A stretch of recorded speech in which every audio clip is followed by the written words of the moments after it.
I guess it's worth saying from the start that I come from a military background. I spent 35 years in the British Army, and it was while I was serving in West Africa that I was required to take the anti-malarial drug Lariam.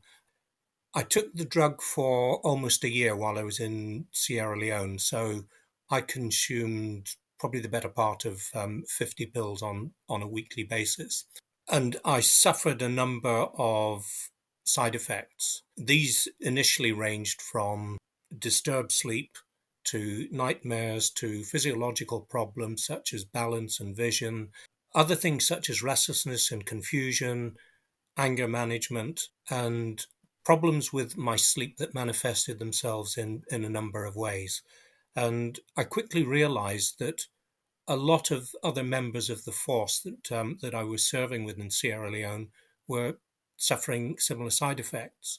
In fact, a large number of the personnel were throwing away the pills rather than comply with the regulation that you had to take the antimalarials.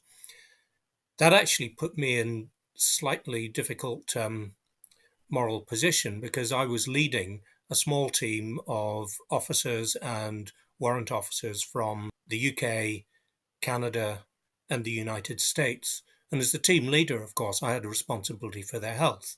And you have to take issues like malaria very seriously in those parts of the world.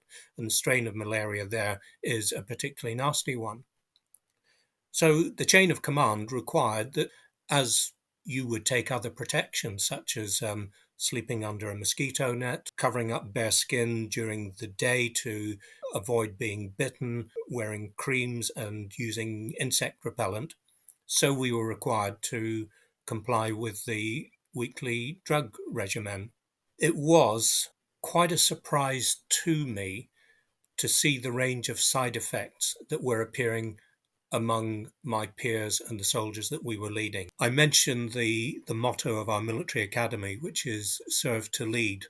That's where there have been so many failures. Our officers are meant during their service, having been trained at the academy at Sandhurst, to lead, and that's what our service is about. And as I left the army, I realized that I was still part of, if you like, the officer institution, and there would be veterans and their families out there saying, why don't they do something?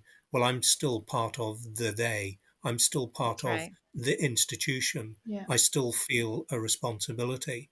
That should not be abandoned. And I rather hope that a few consciences will be pricked by what I have said. And we never do this again, either with Lariam Mm-hmm. or, God forbid, the next generation antimalarial tefenaquine, which is a compound equally as bad.